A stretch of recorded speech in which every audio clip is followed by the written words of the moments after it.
This evening's speakers, who are also the people whose commitment to Steiner scholarship brought this event into existence.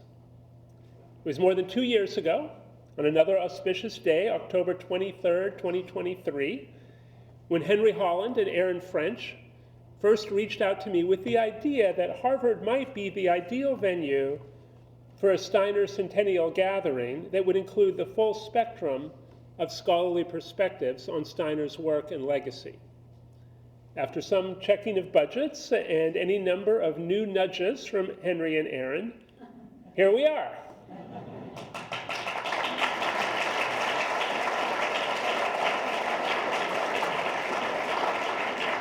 I am very grateful for their consistent vision and ambition and their willingness to step up for the hard work of evaluating far more proposals than we initially imagined we would receive. So, who are these essential collaborators? This conference is just one of many ventures shared by Aaron French and Henry Holland. They're the co-authors of Modernity's Provocateur, the young Rudolf Steiner and the Rebirth of Outsider Philosophy, to be published by the State University of New York Press in 2027. They're both contributors to the new Bloomsbury Handbook of Steiner-Waldorf Education, to be released next year. In addition, Aaron is a postdoctoral fellow at the University of Copenhagen and the author of Max Weber, Rudolf Steiner, and Modern Western Esotericism, A Transcultural Approach. Henry is a scholarly translator and editor who has served as a translation fellow at Yale's Fortunoff Archive of Holocaust Testimonies. He's translated an amazing variety of German works into English and published on the overlapping epistemologies and lives of Ernst Bloch and Rudolf Steiner. Please join me in welcoming Aaron French and Henry Holland for their keynote on Biography in the Mirror of the Biographers. Welcome.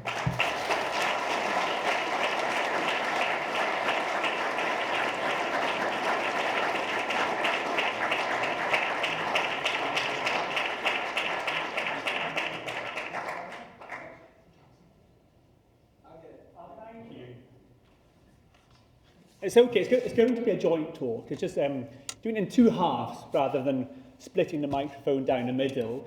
And yeah, it's great to finally be here after talking for at least 10 or 12 weeks in my head to a fictitious audience, often in the middle of the night, preparing this lecture, and to finally talk to quite different. You look quite different than the fictitious audience did. And so but it's lovely, it's lovely. Much better to have you real people in front of me today. Yeah.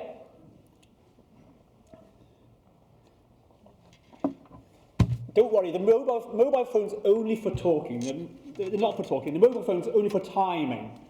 I'm not going to read from my mobile phone. That's my reminder not to talk for too long. Yeah, going to split the talk into two halves. Lots of people have been thanked who deserve thanks. That's great. They really do deserve that thanks. Yes, Aaron and I feel very, very privileged to be speaking here tonight. And yeah, given the sort of expectations perhaps riding on this occasion, with people choosing to come together who wouldn't normally, and a huge thank you for accepting this in our invitation to participate. We hadn't expected this much, yes. Given this situation, I had thought of starting with a joke. So I talked myself through the jokes about anthroposophists as told by anthroposophists, and I talked myself through that other treasure chest, jokes about anthroposophists that anthroposophists themselves do not tell, told by other people. Laughing, I thought both categories were great fun, and I was about to go for when I thought, Henry, better not. Yes, if there's time in the affairs of humans for anthroposophist jokes, the start of the first major conference on Steiner in the Anglosphere might not be that time. Come Tuesday evening, things could look different. So I begin instead by dropping, and here comes a warning, an esoteric reference to an obscure Glasgow football team. 4 words is all you'll get, so please listen. The Partick Thistle Doctrine. Much could be revealed to those who can keep that in their minds and hearts until the end of this keynote. So I'm going to first sketch some public reactions and scholarly approaches to the life and work of Steiner from our biographer's perspective. Especially, I draw out how tenacious polemics aimed at anthroposophy, which are still utilised in today's secondary literature, made Steiner rethink how to depict his own life, with a remarkable shift between his February 1913 autobiographical lecture and his own full autobiography, My Life's Course, serialized from 1923 to 1925. And what Aaron's going to talk about speaks for itself, so I won't give anything away there. And for anyone in the audience who, like me, whose mind will wander off during the lecture to where it should perhaps not be, perhaps a detour or something like that, there will be 2 red threads running through my part, or we could say 2 challenges. Firstly, the immediate challenge of Steiner's life and own words, which we access in voluminous writings and published lectures. A great chunk of these has been published in translations into many languages. We're talking about 5,200 dated lectures, of which around 4,000 have been published based on the stenographies. And here the word challenge starts to feel like British understatement, especially when it joins hands with the second challenge, the second red thread, how to navigate the oceans of secondary literature on anthroposophy and the figure at its centre.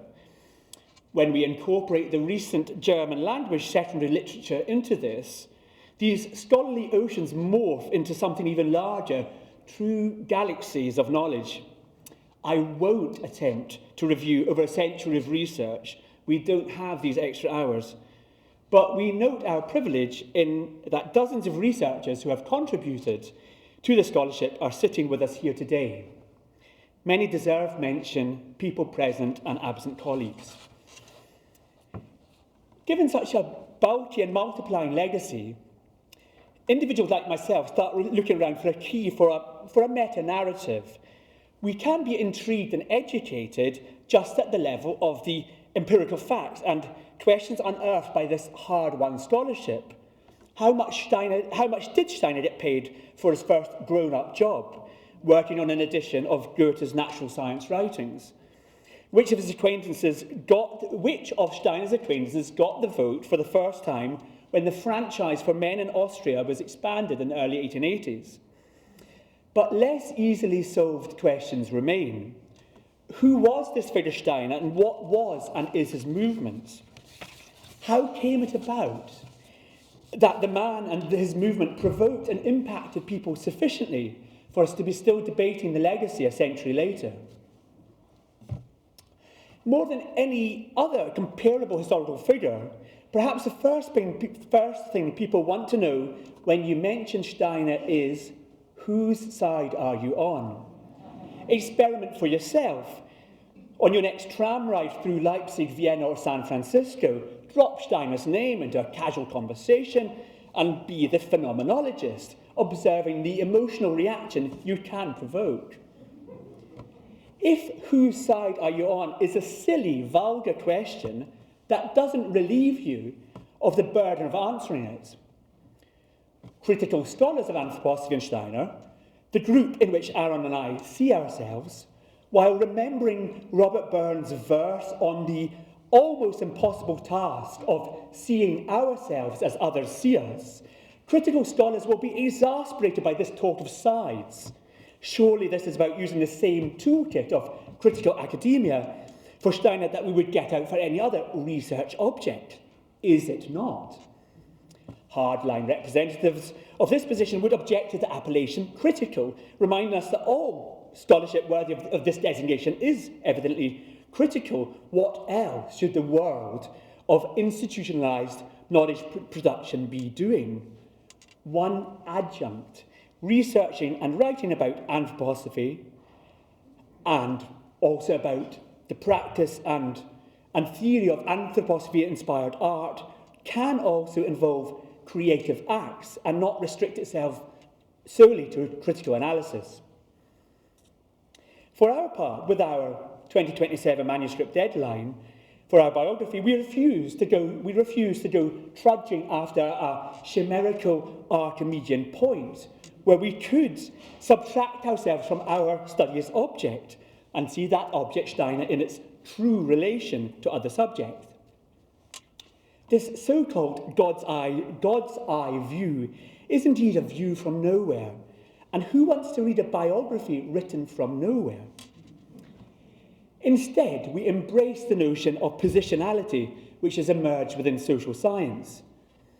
This contends that researchers and authors' societal positions, including their class, gender, citizenship, nationality, those two are non-identical, and skin colour all flow into a research process and help shape its results. Wanting more than to understand knowledge creation as a checklist of societal markers, this approach seeks instead to make conscious how researchers' positions in society interrelate with and impact positions in the societies and communities they study, including positions in historical communities. If for many here this is old hat, enough professional researchers remain, with white male historians unusually gifted in this sphere, who want no talk of possessionality and wish to steer us back to the facts. With the request not to ask about inequitable access to the same, it is for us, in this model, to watch these facts being assembled into coherent narratives. Also, in this model, knowledge generally pre-exists. It's out there and has happened, and waits now only for accredited persons to turn up, reassemble it, and communicate it publicly. Leaving this claim to stand like a sticky wine that might improve with enough oxygen, we want to argue, and in relation to Steiner and anthroposophy, for the idea of constructed, situated, and embodied knowledges. To use the terms of contemporary US philosopher Donna Haraway from a paper given in 1987. Thus, risking accusations of name-dropping, I won't dwell now on the big rest of what Haraway puts into this debate, although it's well worth reading, but we'll go back to the even more compelling subject of this conference, back to him. Steiner's thinking is hardly akin to Haraway's, yet there is a limited overlap in Steiner's insistence that neither knowledge nor truth pre-exist, but are rather continually being brought into being in thinkers' minds, whether these minds belong to the cleaning staff member you saw in your hotel this morning or the people gathered in this hall. Whereas Haraway is more concerned with, quote, our embodied accounts of this truth, Steiner aims by contrast to assert the individual and the collective's role in constructing truth itself. Speaking in the book Truth and Science, 1892, Steiner first makes clear that truth is not, quote, the ideal reflection of any kind of real, but rather a free production of the human spirit, which would exist nowhere if we were not to engender it. Confronted by the world's course, the human is no idle spectator, representing in images in their spirit that which plays out in the cosmos without their input. Instead, the human is the active co-creator of the world's process, and cognition is the most consummate member in the organism of the universe. Touching base again with our two red threads, our two challenges. Steiner's work and life itself, and the huge secondary literature, which really functions here as a placeholder for over 100 years of personal and group and societal experiences with Waldorf communities, biodynamic, Camp Hill, Christian communities, with incorporating ideas of social threefolding into real-life companies, All this is our concern, and of course only a fraction of these experiences is documented in the secondary literature. And here our two red threads bind fast in a knot we hope is no Gordian one, because still today Steiner's life and work are read as a touchstone for everything that came after them. Was and is this man, and by implication the movement, opportunistic or principled, scientific or pseudoscientific, trustworthy or deceptive, most concerned with peer education and inspiration of their fellow humans, or with dominating the same using authoritarian tricks? If I overemphasize the antagonistic in this process, it's because Steiner's workings have provoked such deeply antagonistic reactions during his lifetime and since his death. Us choosing to focus on the antagonisms from without in this evening's lecture does not mean we are disinterested in discrimination in anthroposophy's internal history. Racism in Steiner's writings and anti-Semitism in the history of anthroposophy and in Steiner's writings are certainly subjects that deserve attention, which is why we've provided space for addressing these subjects in the next 2 days. And so that the discourse hinted at doesn't hang insinuatingly in this hall, one of the many moments where this subject has been situated is in the question raised by anthroposophist Hans Buchenbacher to Steiner in 1921. Quote, "What about anti-Semitism within anthroposophy?" For our part, we wish to reconstruct how accusations that Steiner was himself Jewish and that his whole movement was, quote, Semitic, to provide the actual language used by his opponents, dogged Steiner's endeavours from 1908 on, if from not even earlier.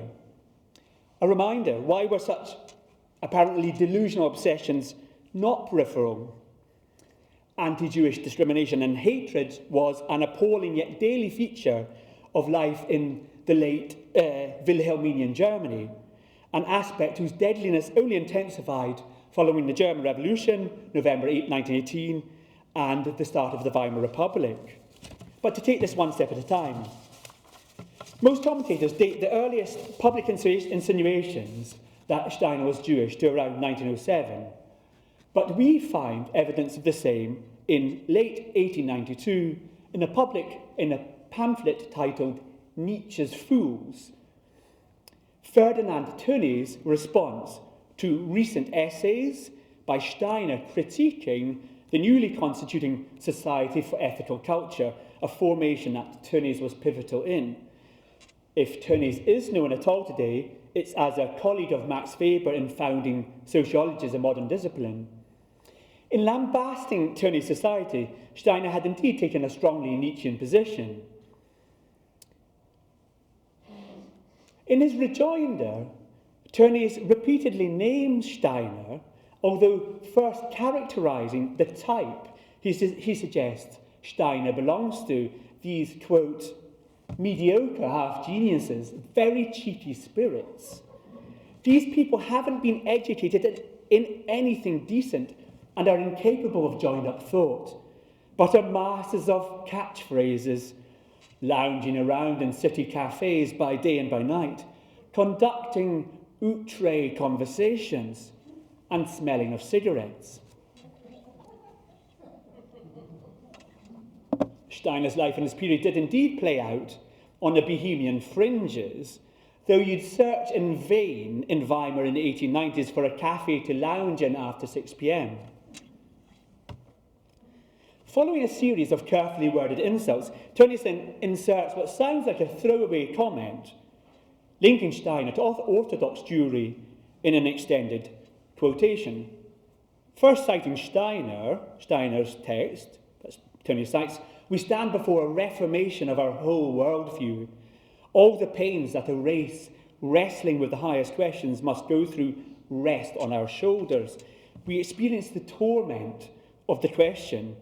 A Messiah ought to bring us the good fortune of the solution to this great riddle. Tönnies then adds, does Orthodox Judaism jump in at this point, in square brackets, but before continuing to cite Steiner? We don't suggest Tönnies was consciously mobilising anti-Jewish sentiment, yet the comment jars enough for Steiner to mention it in a letter of this time, and it resonates thematically with what later becomes an avalanche of negative depictions of Steiner and his students, linking supposed Jewishness with a general looshness and sophistry. Leaving Tönnies' judgment on Steiner suspended, as it were, in aspect, we juxtapose it with a quite different voice of Andrei Bely, the Russian and later Soviet-era poet. After first meeting Marie von Sievers and Steiner in 1912, Bely gained entry to an inner circle of friends and esoteric students and worked as a woodcarver on the first Goetheanum before returning to the Soviet Union in the early 1920s. Bely writes that, quote, Steiner's outer life is exemplary, an exemplary act of shaking up. This shaking played itself out in the two extremes of enthusiasm and hatred. We sleep in our restrained feelings. He woke us up.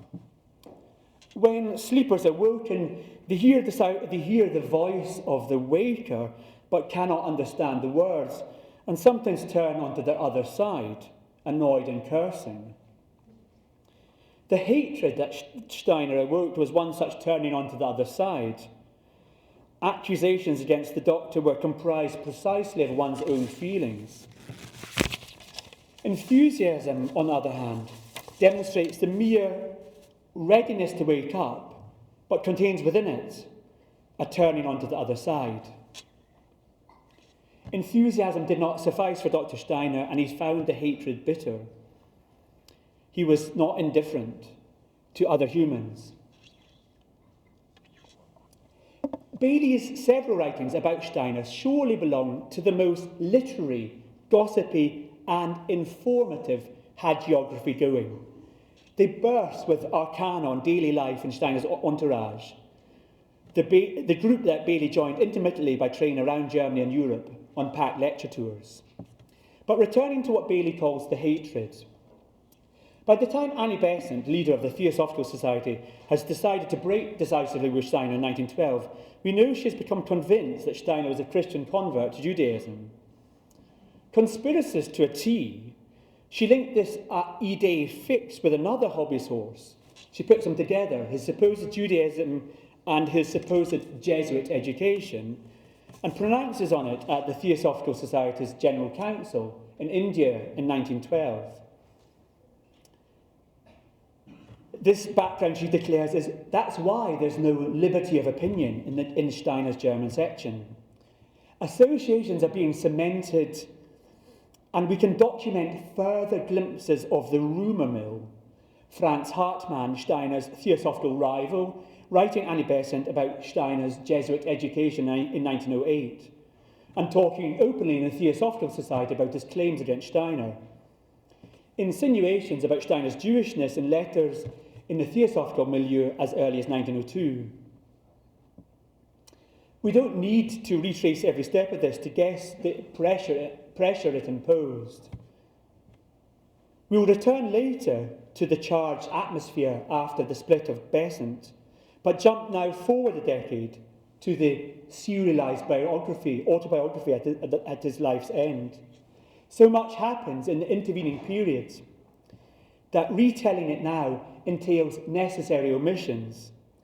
World War I breaks out, and after initial successes, Germany loses the First Battle of the Marne, while directed by Helmut von Moltke, Chief of German General Staff, who's forced to immediately resign.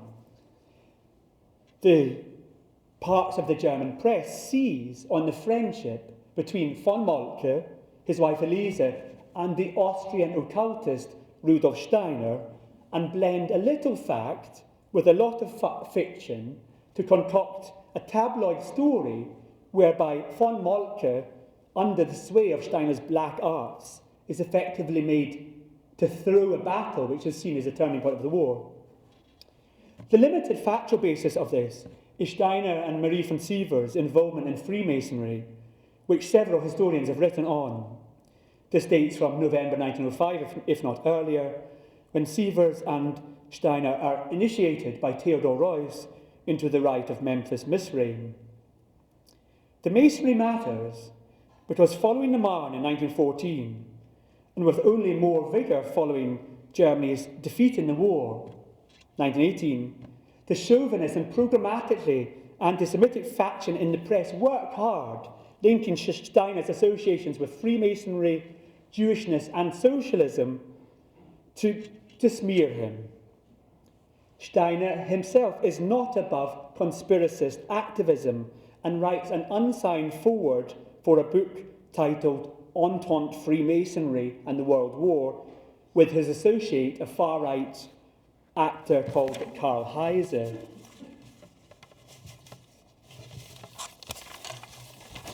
So start wrapping up, and Aaron's going to take over from there. Well, why is this so dangerous? Within 5 weeks of each other, from mid-January 1919, 2 German Jewish socialist leaders were murdered, who Steiner had known personally, Rosa Luxemburg and Kurt Eisner. Luxemburg grew up in Poland and later became a German citizen. The murders were carried out by 2 different sets of German army officers who felt betrayed by socialists on a so-called war guilt question. The biographical matrix connecting Steiner to Luxemburg is worth reading up on. It runs from Rudolf Ronsberger, Steiner's best friend from early 1880s Vienna, via the Berlin Workers' School, Luxemburg and Steiner taught at in different periods, into the intellectual leadership of Second International Revolutionary Socialism. Luxemburg was murdered in Berlin only a couple of miles from where Marie and Rudolf kept on a flat until autumn 1923. Eisner's career ended as first minister-president of Eisner's career ended as the first minister-president of Bavaria. Steiner had met and talked with him in Bern, Switzerland, just weeks before his death. So I hope I've mentioned enough threads for people to go and pick up on them in their own time, and in your own time to go back and compare this. It's fascinating. Compare the February 1913 autobiographical lecture and his fuller autobiography at the end of his life, and under this intense pressure from factions of the press, which was with this real-life danger of being perceived as a Jewish socialist. It sounds bizarre to us. This was amongst the far right, who was sadly, terribly, tragically very influential, as we know, in early Weimar Republic. This was how Steiner was perceived, a Jewish socialist.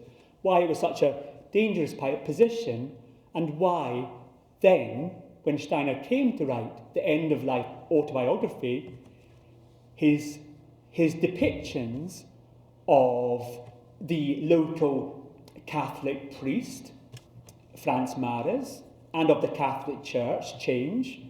One key section of the far-right opponents smearing him are Catholics. His depictions of Freemasonry change.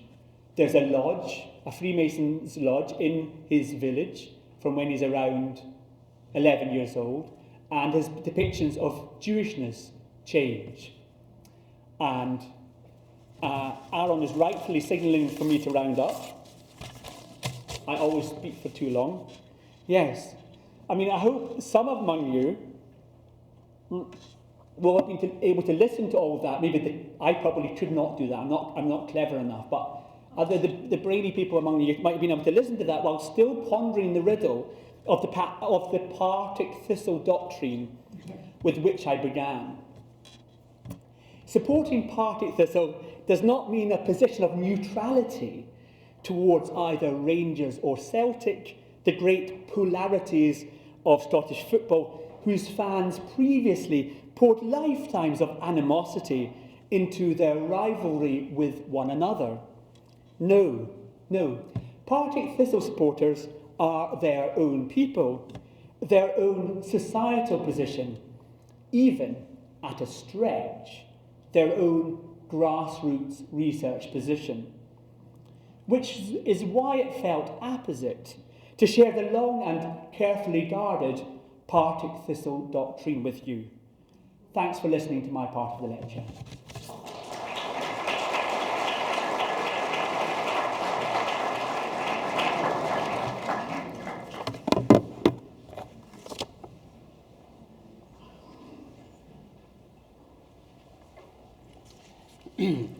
Thank you, Henry. I know we're thanking a lot of people here, but I also just want to briefly thank all of you for being here, first of all, and thank the Anthroposophical Society in America and the local branch and everyone who is putting this together, and also to thank Dan and Dan's team for this amazing organizational skills that they have. That's really what is allowing this conference to happen for the next 2-3 days. So I'm also just very honored to be here and grateful. So thank you to everyone. Now, I had some slides I wanted to show, but unfortunately we don't have the screen to show this. So I might just describe some images to you, and we might post these slides later, and so you can have a look. So my talk is kind of organized with having some images, but I don't have these images. So if that comes up, you will. That's why it might sound a bit off or something. So I'm just going to jump in and pick up where Henry left off. The polarized nature of the discourse surrounding Steiner, including in the secondary literature, dates back to and mirrors the highly polarized situation in Steiner's own life, especially concerning who Steiner is and what he represents. Steiner's opponents constructed a discursive environment that eventually involved actual danger, in which Steiner had to respond with autobiographical texts. Such attacks were, in fact, attacks on his movement. We can mention some Jewish anthroposophical leaders who were themselves in danger, such as Adolf Aronson, Karl Unger, and Jose del Monte. But I wish to say that by foregrounding right-wing attacks on Steiner and his movement, this does not excuse those anthroposophists who held similar views and joined with the Nazis. But to understand all of this better, we have to go back not only to what we think we know about Steiner's life, but also to these original right-wing attacks. By his own account, Steiner grew up in a working-class setting. Because he repeatedly and proudly described his childhood as proletarian, it is worth taking this into account. He was born in 1861 in Danyakraljevec, or Murakirai in Hungarian, a small village located in the Kingdom of Hungary. The Austro-Hungarian Compromise of 1867 only later established the dual monarchy. In the 1870s, the Steiner family lived in Neudörfel, or Leute St. Miklos in Hungarian, and this is a border town on the Hungarian side of the dual monarchy. And this is where Johann, Steiner's father, worked the train station for the Southern Austrian Railway. Steiner describes him as having little interest in religion and more interest in politics, especially the position of the German-speaking Austrians on the Hungarian side of the empire during Magyarization. Johann was, in Marxist terms, an alienated wage laborer, in other words, a proletarian. He had no control over his paid labor processes, i.e. the scheduling of the long working shifts of up to occasionally 72 hours, during which he had to man the station, and there was no share in profits or losses made by the Southern Railways. Indeed, profits for constructing and operating the railroad in Central Europe in this period landed in the pockets of a small number of bankers and industrialists. There's no evidence that Steiner's parents ever owned a house or land, and historical records on Steiner's ancestors do not convey upward mobility. Merriam Gebhard's claim that Steiner's father worked for a, quote, highly modern and social employer, end quote, should be countered by insisting that mandatory 72-hour shifts are indeed a highly modern form of capitalist exploitation of labor. The official language in the Kingdom of Hungary was Latin until 1844, after which it became Hungarian up until and through and after the Compromise. Throughout this period, there were various acts passed to reduce minority language schools throughout the kingdom. And on the road to the compromise, Hungarian would become the official language of education, a project that intensified with modernization. For example, Murakuz, which is where Daniel Kraljevec or Murakurai is located, this area is called Murinsel in German. This had been part of the Kingdom of Hungary since the Middle Ages, but it was briefly annexed to Croatia in 1849, to be returned again as part of Zala County to Hungary in 1860, the year before Steiner was born there. According to the city's website, the prominent language in Kraljevec in the mid-19th century was Croatian, but by the beginning of the 20th century, the number of Hungarian speakers in the city had increased significantly. In reality, places such as these were mixed language, with perhaps some people knowing 3 languages, Hungarian, Croatian, and German, for example.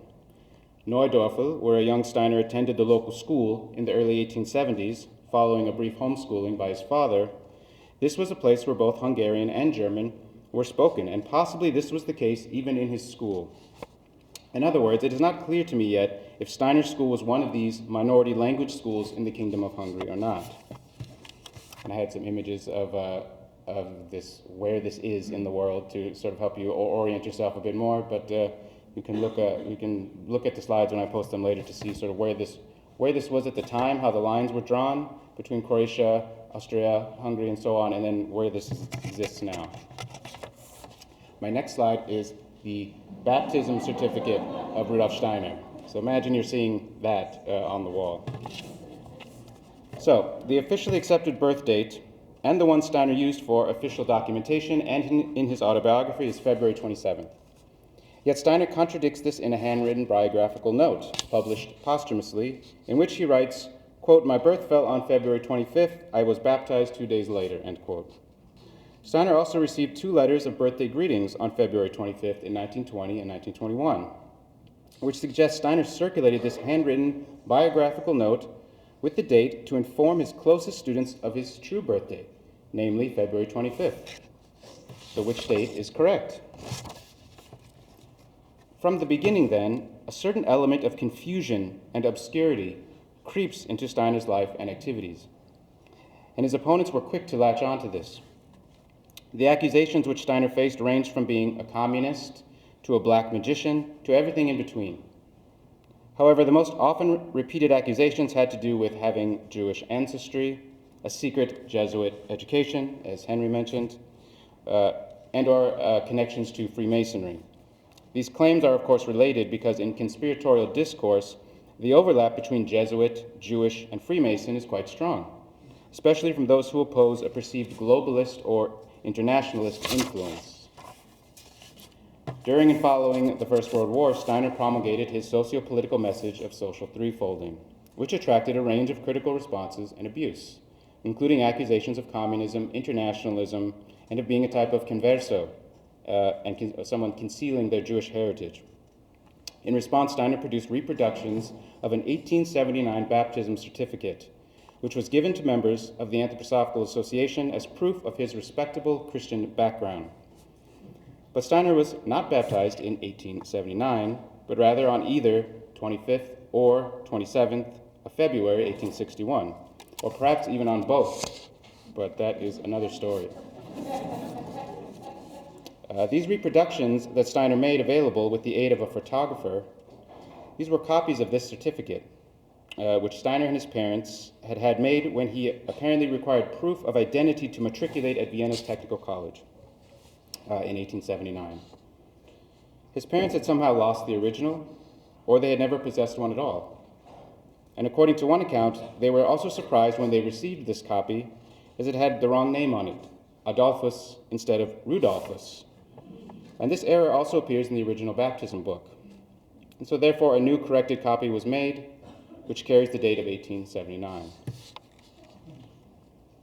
As Steiner promoted his political and pedagogical reform projects in this period, they were bound to overlap with several socialist and communist groups who were striving for similar objectives. Conservative and right-wing circles of the day commonly conflated anti-socialism and anti-Semitism, and a crowd of so-minded academics and theologians seized the opportunity to publicly humiliate Steiner by quote-unquote accusing him of being a Jew. It was during this period that the baptism certificate was presented to the public in order to refute these insinuations. At the point in life's path, mein Lebensgang, Rudolf Steiner's autobiography, at the point where Steiner gives his date and place of birth, he adds, quote, "This is how my birthplace came to be far away from the part of the world where I actually come from," end quote.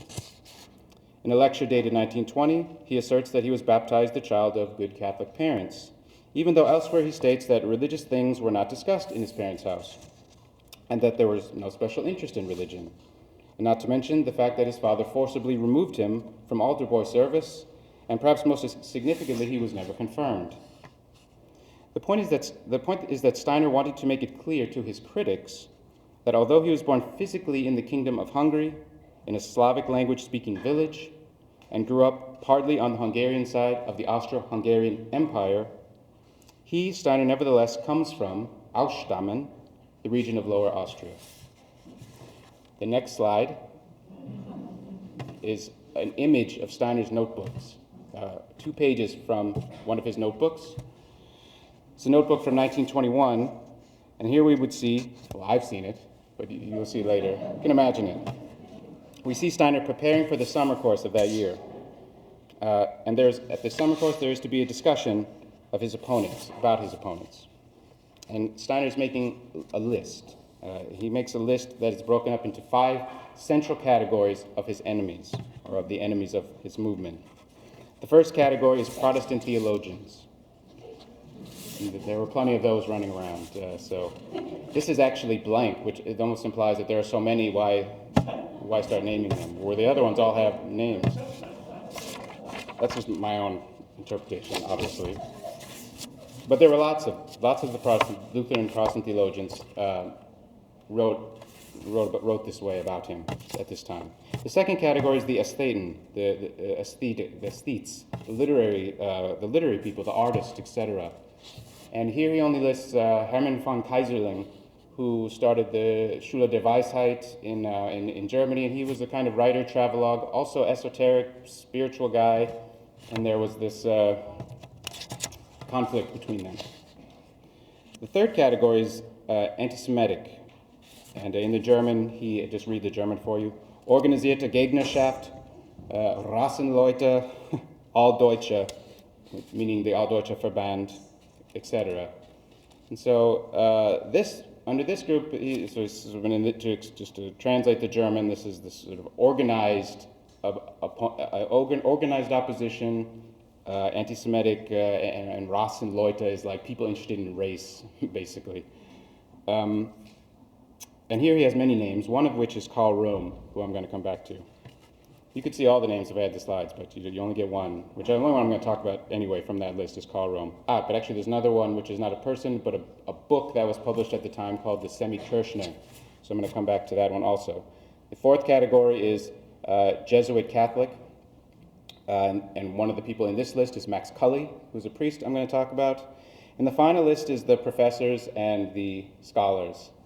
And I'm not going to talk about them, actually. There are several lists there, listed there as well. One of them is a German pastor and a philosopher of religion. Purely because of time, I'm not going to talk about them. There's a big list, in fact. It's fun to look at Steiner's sort of, science, making a science out of even the opponents somehow, putting it into categories. But notice he doesn't include Marxists, socialists, or Jews here, or anything like that.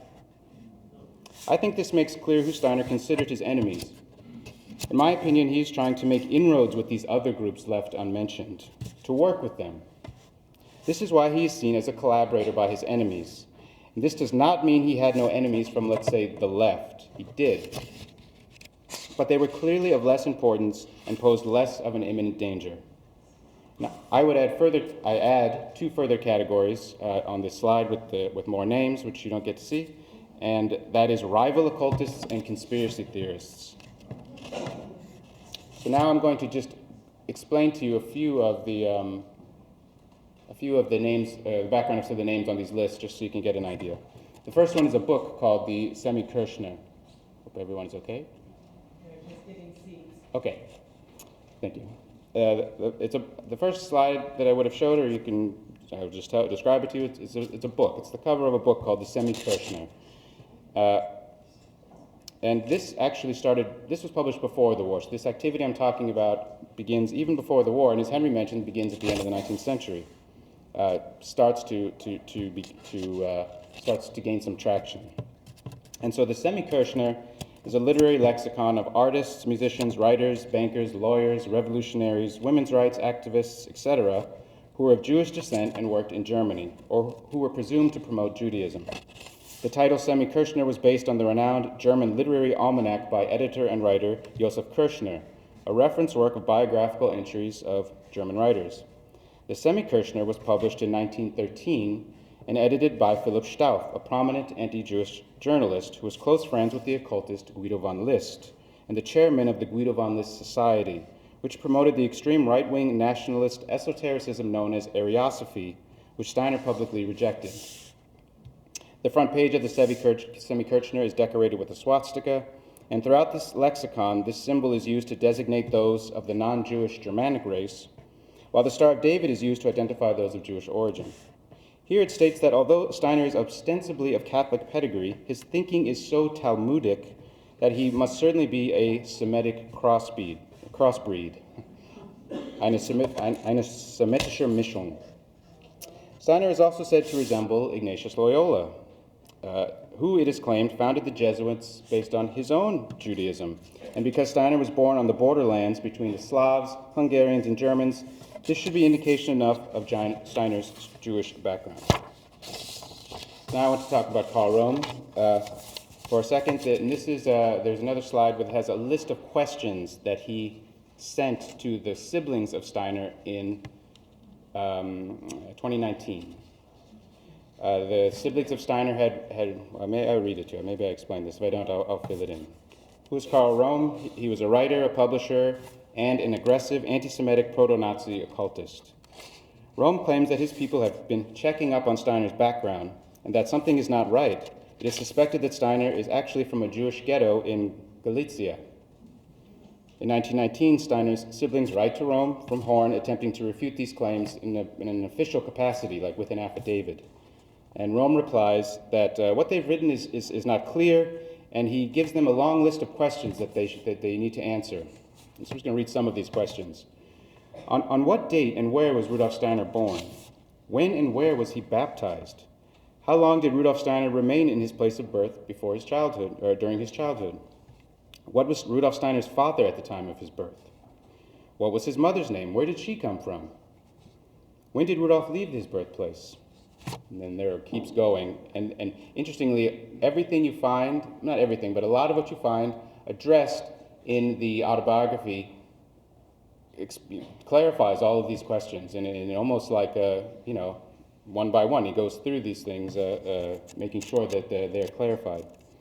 And then at the end it says something like, can you in good conscience and by your word of honor swear that at no time has anyone in the family tree of either your mother or your father had sexual relations with a Jew and passed this Jewish blood on to Steiner?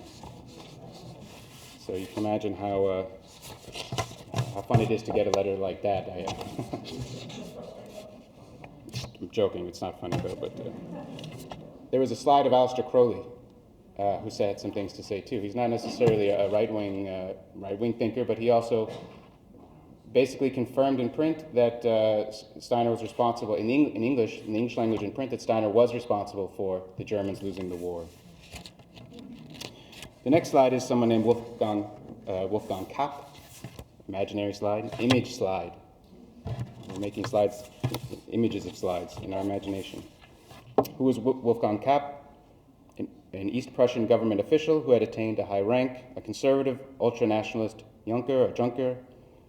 Kapp became one of the most prominent figures in the German far-right political scene and participated in the Kapp-Ludwig Putsch in 1920. While initially appointed as commissioner of the Prussian Ministry of Agriculture, through his foreign policy experiences, he became increasingly politically active, especially during the war. The coup, which above all was intended to overthrow the nascent Weimar Republic, was unsuccessful and lasted only a few days. But briefly prior to this, Kapp took an interest in something else, namely Rudolf Steiner and his activities. There's a secret report on Steiner among Kapp's papers, presumably written by Kapp himself, which foregrounds Steiner's Jewish heritage and his communist connections. Steiner's political activities are interpreted as a covert attempt to establish, by other means, a Bolshevist communist state in Germany. Now I'm going to quote from this report a little bit now. At least based on his appearance, he, Steiner, could very likely be Jewish. His entire immediate circle is Semitic. In 1919, Steiner founded a league for the threefolding of the social organism, an attempt to make socialism palatable to the intelligentsia, the educated, and the bourgeoisie. To reach this goal, Steiner deliberately conceals the practical ways and means necessary to implement his movement in the lectures and pamphlets, while in internal discussions and in his secretly sponsored propaganda, he leaves no doubt about the fact that the communist council state, der Rätestaat, this would be the most suitable ground for his activity. And what is implied in this statement, in other words, is that they had a spy, at least one, participating in these meetings. The word communism, Bolshevism, etc., is to be completely discarded and sailed under a different flag: Steiner League, Freemasons, socialist academics, societies for new art, etc. The overthrow must come from above, not from below. Therefore, everything but the most necessary contact with the KPD, the German Communist Party, is to be avoided. Two more. The next is from the Catholic Jesuit category. This is someone called Max Cully. From 1913 to 1936, Max Cully was the Catholic priest of Arlesheim, which is right next to Dornach.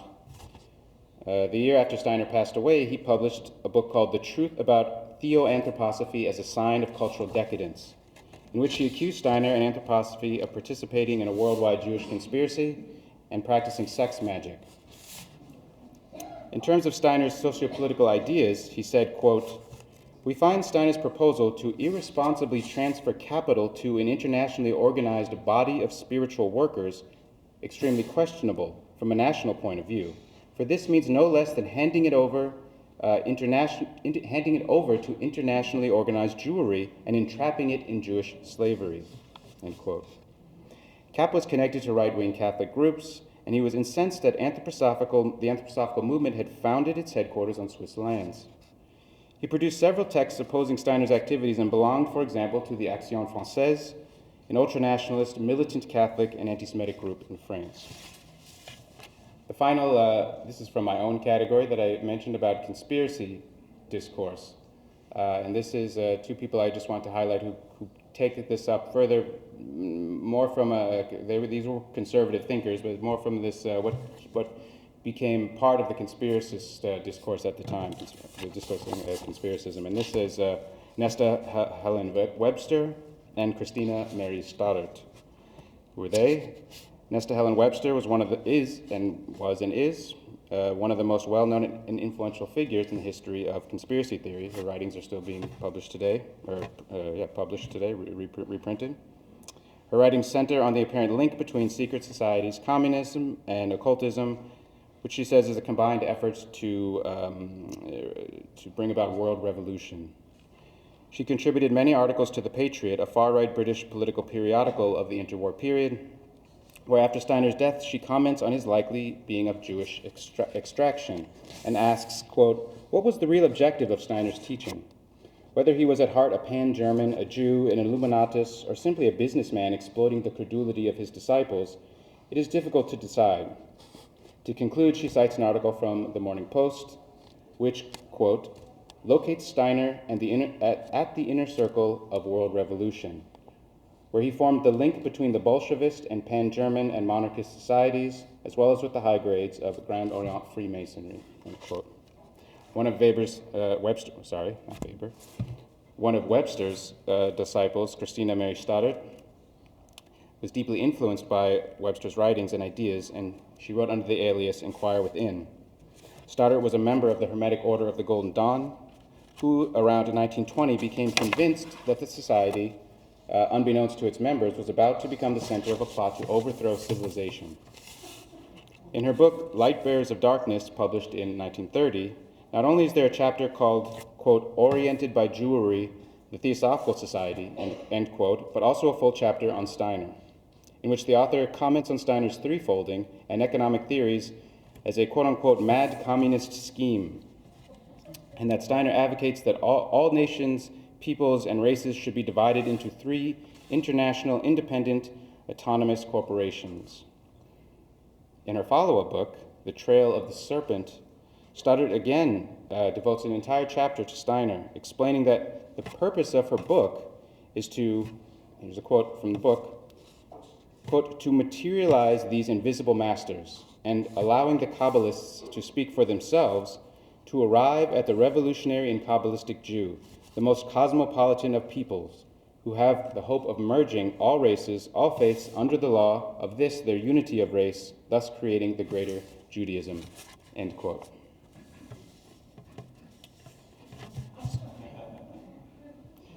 I have one more paragraph. I think you get the point, but what's the point of doing this? This has more to do with what Henry was talking about, and also about what I started this talk with about the image of Steiner and how it is constructed.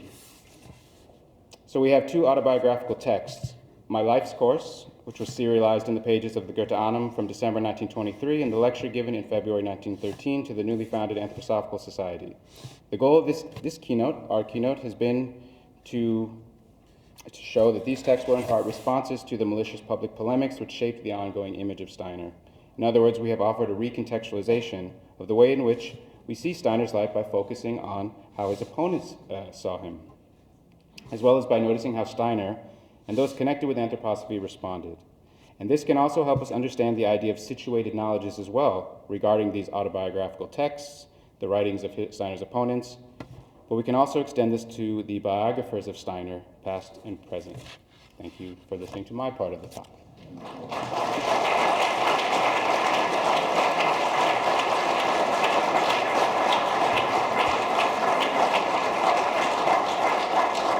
I just want to share that right now there will be a short period of question and answer that Dan is going to moderate. Then there will be a break, and then we'll have the Eurythmy performance. So, handing over to you. Okay, so I'm sure many of you were provoked or inspired with curiosity by what you've just heard. So I will call on you, and then I'll let either of you step to the mic to answer. So if you have a question for Aaron and Henry, welcome to everyone who's arrived a little later. It's good to see that we've got a full balcony now. And with the yellow shirt.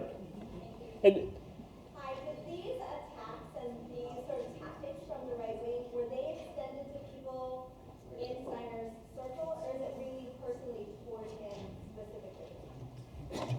Yeah, I'll say one thing I don't want you to forget. It was definitely extended at some points, but probably everyone was sort of implicated. I think Henry will say something about this, but specifically, usually it was Jewish anthroposophical leaders whose names were mentioned. Maybe you want to. Yes, and repeat the question and give an answer and confirm Aaron's answer. The question was, were these attacks also extended to Steiner's students and the group around Steiner? And the answer is categorically yes, but with the specific named targets being the leading Jewish figures in the movement. Karl Unger is named in these attacks, Aronson is named, others are named. And it's very interesting if you follow even the words of these far-right attacks, they mimic each other, they sort of copy whole paragraphs of each other, so specific attacks don't turn up in one newspaper, but more like 5.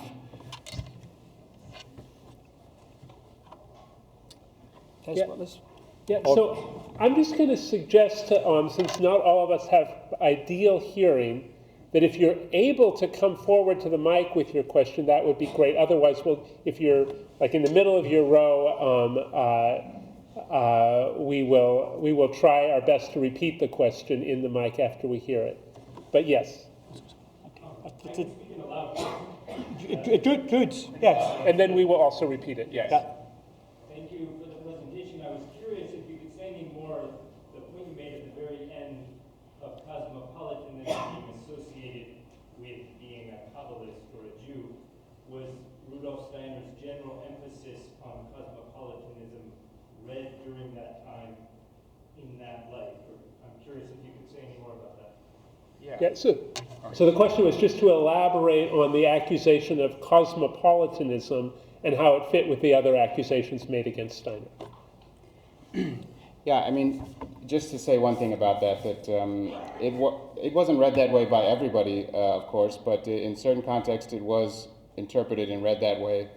But also the Theosophists were largely read this way too, and the Freemasons. So this sort of nexus of occultists, Theosophists, Freemasons, and certain types of political cooperation amongst different nations and even amongst different groups. And of course, Steiner was doing this in terms of his occult movement.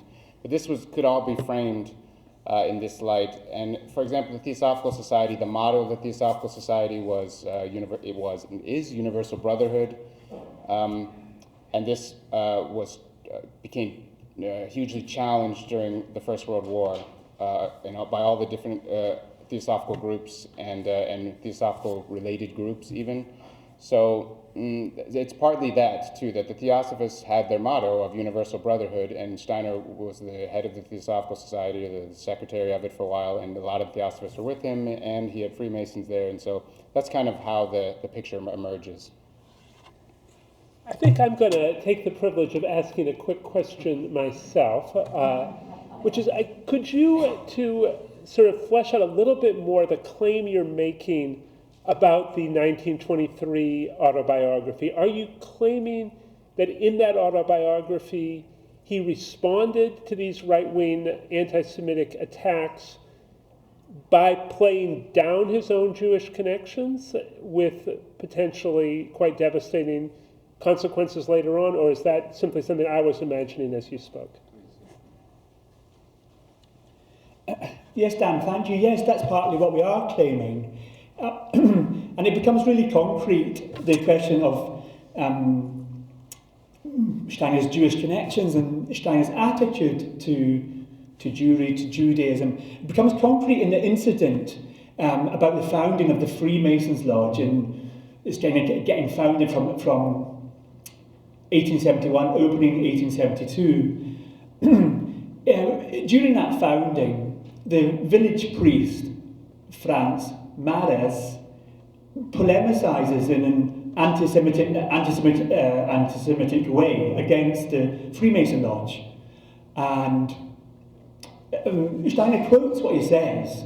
Steiner quotes what he says, who are these people who are dishonest, dishonorable, who spoil our villages?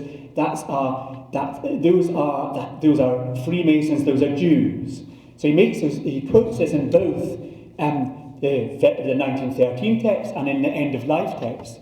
But in the 1913 text, he simply adds a comment, this left an indelibly strange impression on me, whereas in the 1923 text, he says, I really enjoyed the vehemence with which these words were spoken. So he's definitely giving, he's giving a different slant on it. He's being sycophantic towards this priest, Franz Maras, which does not come in the 1913 text, rather the opposite. And of course, the priest is really also a placeholder for the whole wider attitudes to Catholic Church and to clericalism. Yes. Yes. You in the back. Thank you very much for your talks. Very thought-provoking. So can we cut to the chase and ask how Steiner died? So the question was, can we cut to the chase and ask how Steiner died? Yeah, I mean, I guess that's an open question, and I don't have an answer. I don't think either of us have an answer for that. But it does, there's a debate that I don't have to explain to you, I'm sure, about what happened then. But it definitely, I think it definitely makes it more possible that there was some kind of foul play going on. But even if there was not, I could only imagine if I had to deal with letters and people saying stuff, and coming after me and having me explain my background. And so there was obviously a stress involved with sort of having to respond to this. I suppose he didn't have to respond to it then, but if he was trying to legitimize the movement at this time, and this was a very a very intense time, so he decided to do it. So I think that is worthy of a lot more research into what exactly happened. And maybe we only have anecdotal accounts, but maybe there is more to be found, and I'm, of course, interested in knowing some more about that, too. Just a reminder, Aaron, that we may have to explain the debate to some in the room. There's Okay. people in the room that have a variety of background knowledge. Okay, yeah. Go ahead. Yeah, I'd just like to respond to that. Yes, to answer your question, yes, there is some historical controversy surrounding Steiner's death. I'm not a medical expert. For me personally, that is not the chase. To cut to, I would have an exoteric viewpoint on that Steiner probably died from untreated testicular or prostate cancer. But this is I'm not a doctor. I didn't do the autopsy. Of course, we're concerned. Thank goodness, our first volume of the biography goes until roughly 1904, so we don't have to face this yet. And the debate was Steiner poisoned, and this led to his death, or was it simply a medical issue? Not simply, but a medical issue. And there's a debate around, I don't know, stories, anecdotes, and evidence about this within the anthroposophical community versus, I'm just talking about like historians in the academy looking at it. We have a question up here. So it's amazing lectures, and I think my question was when you mentioned the connection Donna Haraway and her, so it instantaneously triggered in my mind the history of consciousness program, and in my talks I have referred to Donna Haraway, specifically the Harvard Cyborgian identity, to talk about the unequal women. So could you say anything more about this connection between Donna Haraway and Steiner? Obviously she was influenced by Steiner. So that was one part. The other one was that I'm really interested. Sorry to interrupt you, just because if your question is going to get repeated, it's maybe if we just take a little bit at a time. Should I repeat the question for the hall, or did everyone get it? No, I can. So the question so far is, Ashmita was asking Henry to elaborate on his engagement with the work of Donna Haraway and how he understands Haraway's connection to Steiner. Yes, thank you for the question. There may have been a misunderstanding. I do not think Donna Haraway is influenced by Steiner. No, that was maybe perhaps a misunderstanding. What I do think is that Donna Haraway's theory, argument about that knowledge is something not, she uses the plural, knowledges are something that are situated and embodied. I think it's a valid argument for scholarly approaches involving Steiner, scholarly approaches to Steiner's work, and this idea of situated and embodied knowledges, I would connect that with positionality. Yes, that the researchers we are embodied, we have situations, societal situations and positions. Sorry, one thing, and then I picked up on this to talk about situated knowledges in terms of the texts and the people we were looking at, just to notice, the position and the location out of which these different narratives, these different stories, different facts, sometimes not, different types of knowledges out of which they are generated. You, sir, I think have been waiting patiently. In your research, have you come across efforts by the Catholic Church to canonize Rudolf Steiner? No.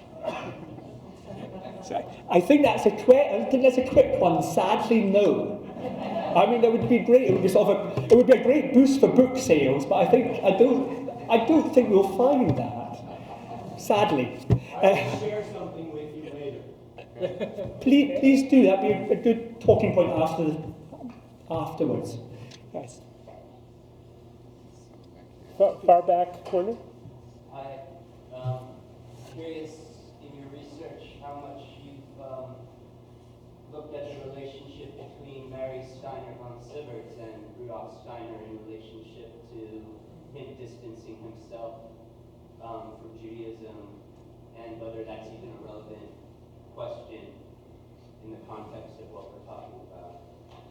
Just what I was wondering. Okay. Just to repeat, so the question was, what role did Marie Steiner have in the process of Steiner's changing response to these accusations from the anti-Semites? I just want to say one thing about that. I mean, these kinds of questions, especially in this environment, at this conference, these are the, I think, intense issues that no one is here to give answers. At least I'm not here to give answers. I think we are here to discuss them. But of course, it's a very touchy situation in a certain sense, and it's also a very unknown situation. I mean, how are we supposed to form opinions? And a lot of times it's based on a story that someone said at some point, and there's a lot. It's difficult to access documents. Sometimes documents are gone. In my opinion, during my research for a while, I started to suspect more and more that there was a kind of influence. As you described, taking place. I'm not 100% sure because you could probably find arguments against that as well.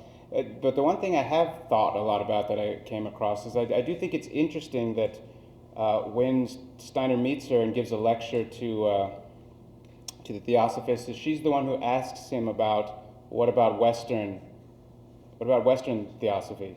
It's all this Eastern stuff, And I'm not trying to imply that he didn't have his own thoughts, but that always stuck out to me as a kind of important moment.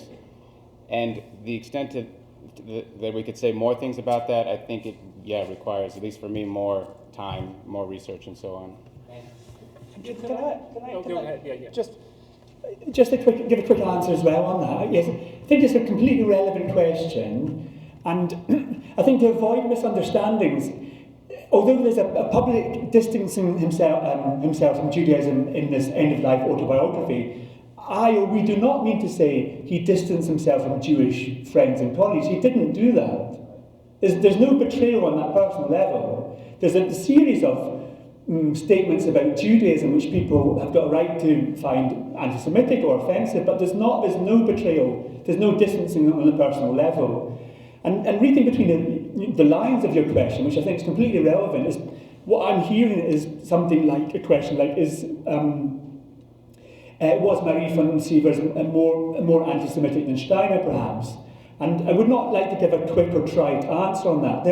There's great German language scholarship on this, also on Marie von Sievers' conduct following Steiner's death. And I'd really love if the ways can be found for publishers to publish this in English over the coming years. It's a question that has been addressed. But,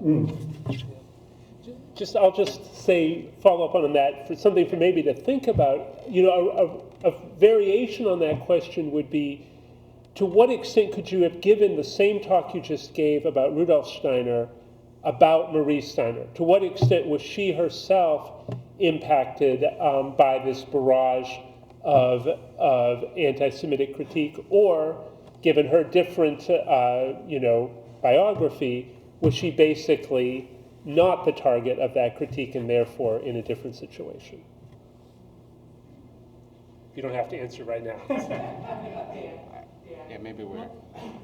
Okay. Yeah. And I think you'll get the last question, but if you wanted to answer. That's a big one. Yeah. That's very important, but maybe we take one more. Yeah. I'm just aware of the intensity of what you draw, and I wondered why did you bring this as the beginning of this particular conference? There must be a reason that we're starting this off with this particular historical intensity, and I just wondered why. So just to repeat, why this particular theme for the opening keynote? Why did you decide to become the standard bearers of attacks on Rudolf Steiner from a century ago? Yeah, I speak nothing about him as a spiritual leader at all. Just trying to put him into one of the other boxes. Making Wow. Okay. It's totally valid, but from the beginning, I just would like to say that this wasn't a conference organized as an anthroposophical event per se. That was not our intention. There's a lot of anthroposophical events all over the world that take place all over the time, and they're wonderful. I've been to them. What we are trying to do is bring the academics' critical side and the people who are students of this tradition and live it and so on, somehow together to bring dialogue to really thorny issues that are sort of unresolvable at this point. It's also very different in America than it is in Europe. That's another part of probably what's going on here too. And the thing is that was extremely difficult, almost impossible it felt like to actually do. But nevertheless, I think that is still partly the spirit of the conference. It is, for sure, for me, taking Steiner seriously, but it's also trying to bring two sort of polarized positions about Steiner, which are actually increasing too, this kind of polarity, to bring it together to try to facilitate dialogue. And that's why I wanted to start with this, and to maybe have you just take a different look at what Steiner was. He was also a spiritual leader, but he also faced problems like this. Please. Yes,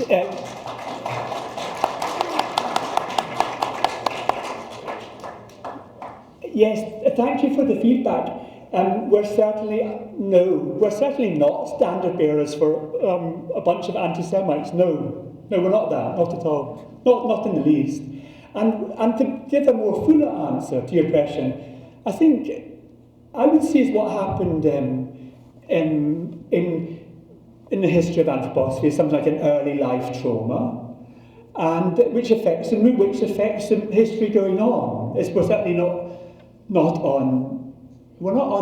on any side of that. But I think it's impossible to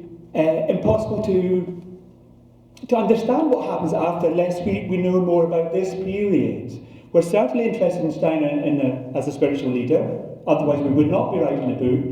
And I think perhaps expectations need to be realistic. What can be said in a 50-minute lecture? And I think we wanted to focus that point in that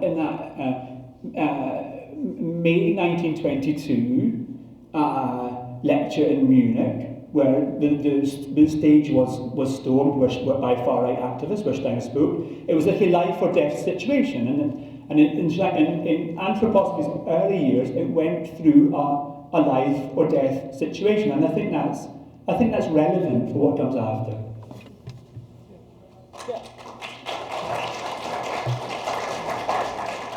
I think I'd like to claim a little privilege to sort of speak to this as well, and how what you've just heard fits with our vision for the conference, which is very much to create a space where people who aren't always in conversation with one another can be in that conversation.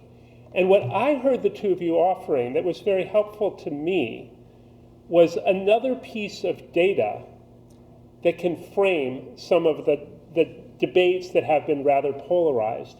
And that data was that Rudolf Steiner was living in a time very much like our own, where people who were trying to do good things in the world were being barraged by right-wing racist attacks. And how you respond to that barrage, especially when what you feel you're bringing forward is a spiritual message that transcends ordinary political categories, is really tricky. And what I heard you offering was an invitation to think about the trickiness of what Steiner was trying to do in the particular context in which he was trying to do it. And I hope over the next 2 days, all of us will openly share with one another our different answers to what Steiner did in the midst of that tricky situation. Thank you.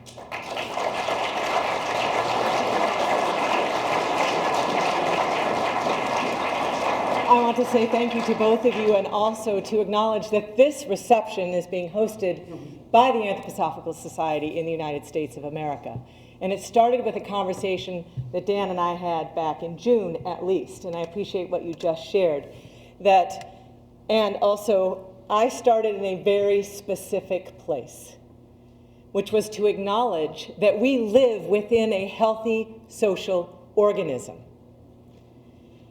Whether or not we think we do has a lot to do with our experience.